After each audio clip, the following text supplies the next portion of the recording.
what I first noticed is that as soon as I came in, the dog's very excited, and as a handler I can pick up his body language, etc. And it would appear to me that as soon as he's come in the house, he's picked up a scent that he recognises. The dog's investigation continues.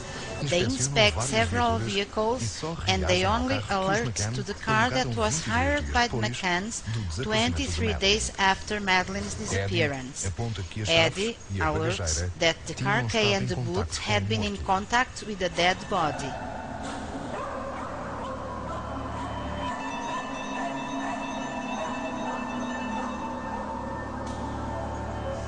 Keela discovers organic traces for analysis in the boot.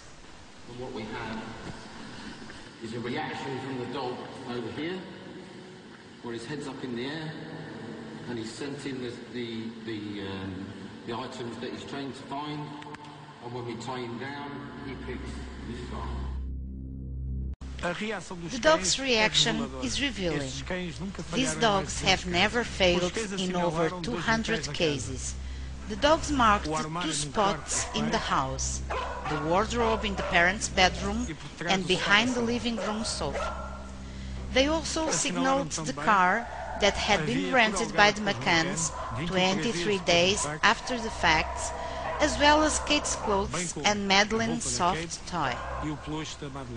How was it possible to find the soft toy with cadaver smell in a bed that was not marked by the dogs and with no indications of Madeleine having slept in it? The dog's work could hardly be more revealing.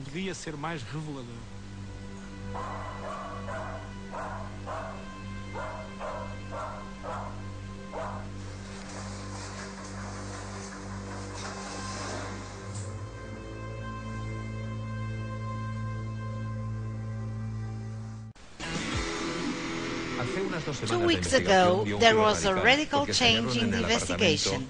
Tiny traces of blood were found in the apartment. When you heard that the police had found blood in the apartment, how did you react? Do you know what? This is all investigation, and you need to speak to the police.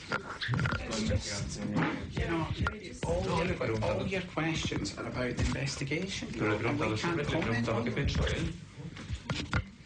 Jerry, No, we can't answer questions about the investigation. I asked about your reaction. Speculation. Your feeling, just your feeling. So that you can then stick to the official line. He's too off. Give him a minute. He's a bit off. Go and get some fresh air. Nah, don't worry. This is the turnaround in the investigation. The abduction theory becomes less likely than the child's death. The parents, friends and relatives become suspects. The hypothesis that little Madeleine is dead has somehow gained some consistency. The collected samples are sent to an expert lab in the UK, the Forensic Science Service in Birmingham. The analysis results start being targeted by speculation. The Times was the first newspaper to announce that some of the preliminary results of the analysis on some of the collected material didn't match Maddie's DNA, prompting a denial from the lab. We're just very surprised that they've come out with this stuff. We have no results at all at the moment. We're not sure what's been released by the newspaper. It was the Times newspaper which started claiming that they had some results. Journalist Duarte Levy was one of the authors of this article. He asserts that there were other preliminary reports that identified Madeleine's blood in the samples and that were put aside. For the Times, I say we because I worked with Paulo Reis and David Brown, the first article that we wrote was about the blood traces that had been found on the apartment's wall, and we published that the blood was not Madeleine's. It was an article that raised some problems in terms of FSS organization, but that didn't prevent us from accessing other preliminary and final reports. At a given time we had access to a report that was signed by more than 10 FESES professionals, which stated the existence of a correspondence of 17 out of 19 alleles in the case of Madeleine McCann. To us, there was more than enough data to state that this was Madeleine's blood.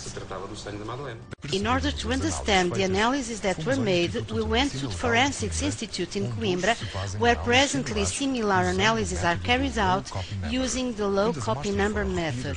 When the samples were collected at the Ocean Club apartment and from the car that had been rented by the McCanns, they were sent to the lab where the samples were then prepared.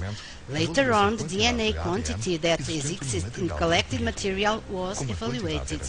Because the quantity was very small, the low copy number method was used. The samples were increased and then the DNA markers were signaled. This method has the advantage of working with very small amounts of DNA, but the results don't always allow for a clear comparison between the victim's DNA and the collected one. By artificially increasing the DNA quantity for analysis, we also amplify a set of data that can be confused with the markers. The final report that the FESES delivers to the investigation is not conclusive.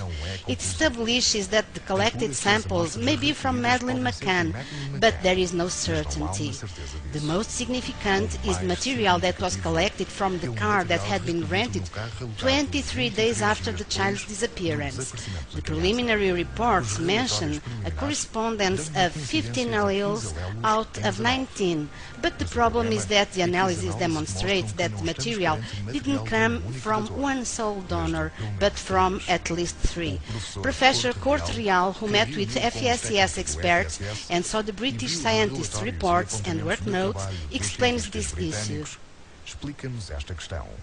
When those 15 alleles are included in a mix where beyond those 15 we can have another 30 or 40 alleles, it means that it includes biological material from several persons, and there it can be much more difficult, much more inconclusive, because we may have a mixture from several persons, including, hypothetically if it happens, we may have several persons from the same family, and that may even give us the idea, in a way, that a certain missing person may be included, and that is not conclusive.